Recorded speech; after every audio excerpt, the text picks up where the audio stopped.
The opening ceremony of the Obama Presidential Center wrapped up a few hours ago, as you can see the building behind me.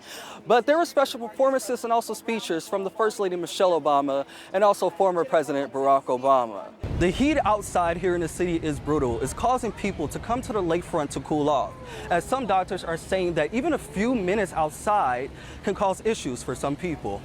An outbreak of cyclosporiasis has impacted 572 people in Michigan and more throughout the Midwest. Here in Illinois, the Department of Public Health urging people to wash and scrub their produce as a way to avoid contamination.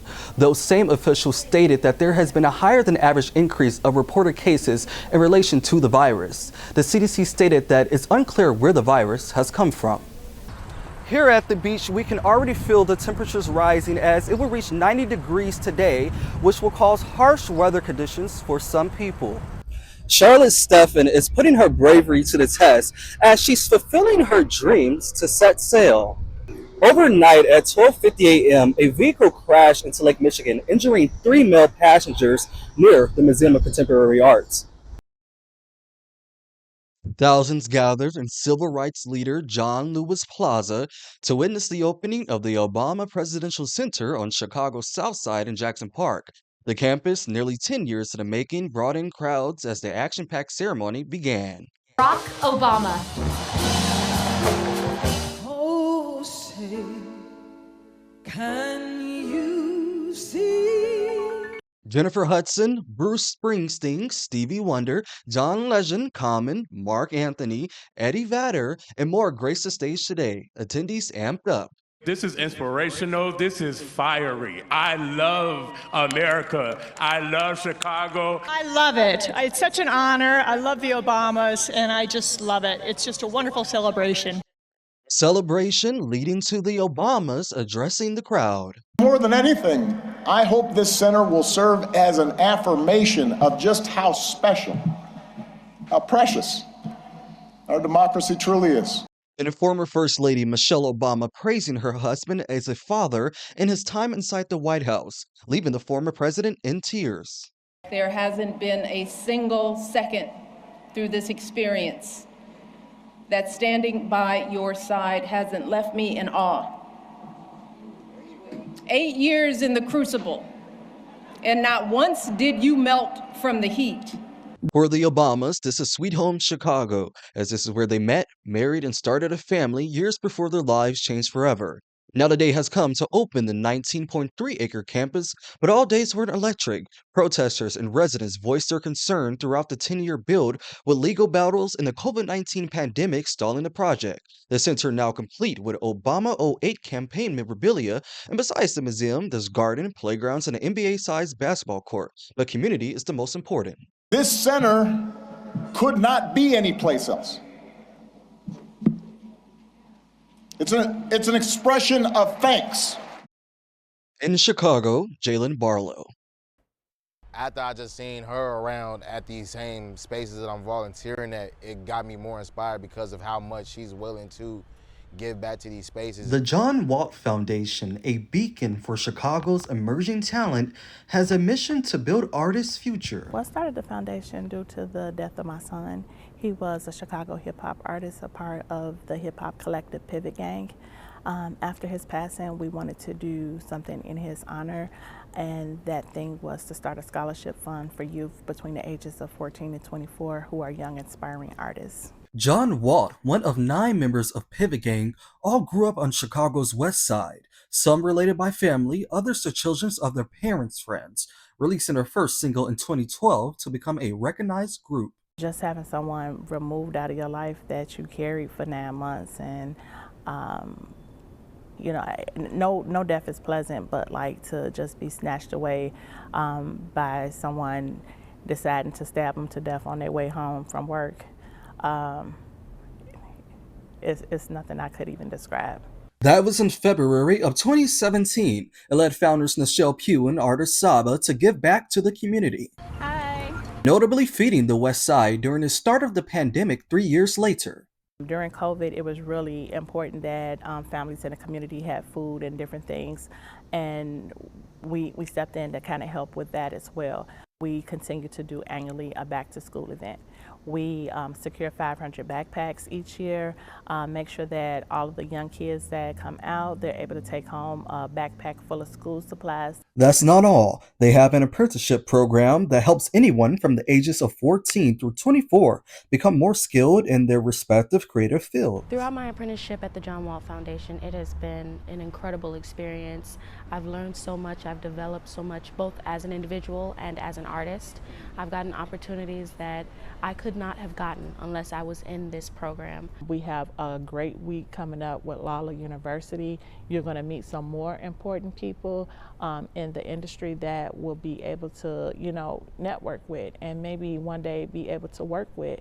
Lala University, a partnership with music festival Lollapalooza, invites participants to listen to panels of industry professionals and get a behind-the-scenes look prior to the festival. To prepare for the performances, the apprentices, co-founder, and teacher artists met in Chicago's Austin neighborhood for the last apprenticeship meeting. They wrote about their best memories of each other ahead of their performances at this year's Lala. When we first met, a lot of them didn't know each other, so they were able to make new friends and kind of build a family amongst each other. Apprentice Youngin, an up-and-coming rap artist, sharing the foundation helped him strengthen his love for his artistry. I feel like I've lost that way of expressing myself because I didn't know if that was like a thing that could be as productive for me as it was, like however many years it was when I first started. All of the things that we are doing in the city of Chicago is to make sure that young people have safe spaces to express themselves with their art, no matter what type of art. We're hearing from Today co-host Samantha Guthrie about the search for her missing mother. Yesterday, NBC News reported a second note sent to Savannah Guthrie claimed Nancy Guthrie died. Investigators believe the letters are credible. Nancy Guthrie was taken from her Arizona home on February 1st. Despite the grim update this morning on Today, Savannah Guthrie continued to beg for help in solving the case. April showers bring May flowers, and as we enjoy our first full week of heat, Chicagoans are visiting the cherry blossom trees in Jackson Park. Reporter Jasmine Walker with more. Breaking news of a big setback for the Chicago Blackhawks. The team announced Connor Bedard underwent shoulder surgery today, and the road to recovery will be lengthy. Our Jeff Blanzy joins us now with the details. Tomorrow will mark 5 years since the Champlain Towers condo building collapsed in Surfside, Florida. 98 people were killed, and now we're learning new details about what caused it. So, Anaja, I have a question for you. What music do you listen to? To be honest, I've been listening to myself these days. Really? I want to be on stage. I want to perform. You want to be like Beyonce, a triple threat? I am Beyonce. You I are. do the visuals. You gonna perform in the studio for us? Let me stick to anchoring. You're right. Okay. I would love to see that. Right now, a sign of summer, both the Taste of Chicago and the Windy City Smokeout started today.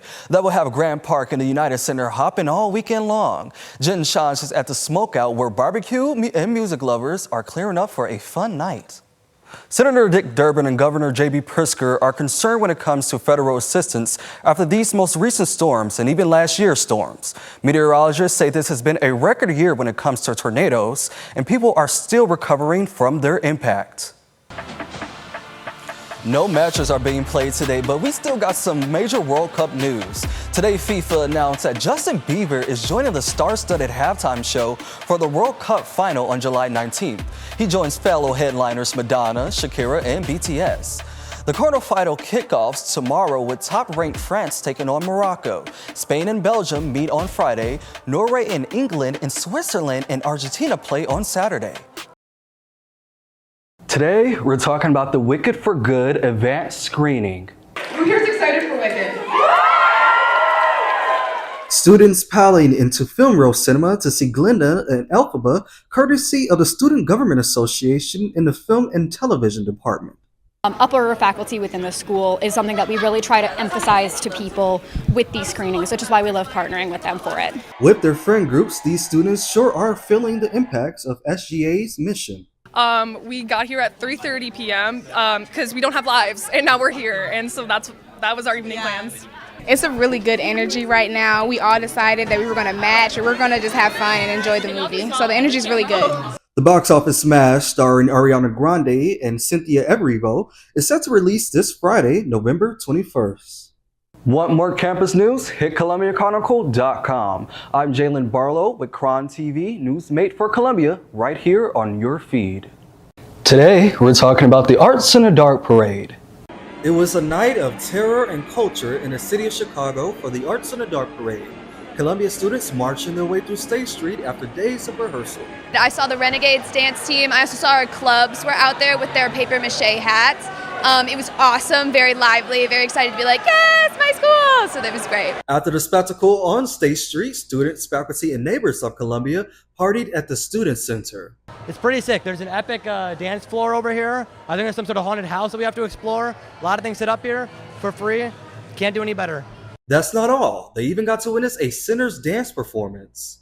Me and my friend decided to go just to like do something in BSU, and I wanted to be like one of the dancers because I have a history in dance. And then Connie she looked at me, she was like, how would you like to be Sammy Moore? And I'm like, I just got here, like, no audition. She's like, no, you just gotta mouth the words and you gotta fake it. And I'm like, oh, okay. Want more? Check ColumbiaChronicle.com. I'm Jaylen Barlow with Cron TV, newsmate for Columbia, right here on your feed.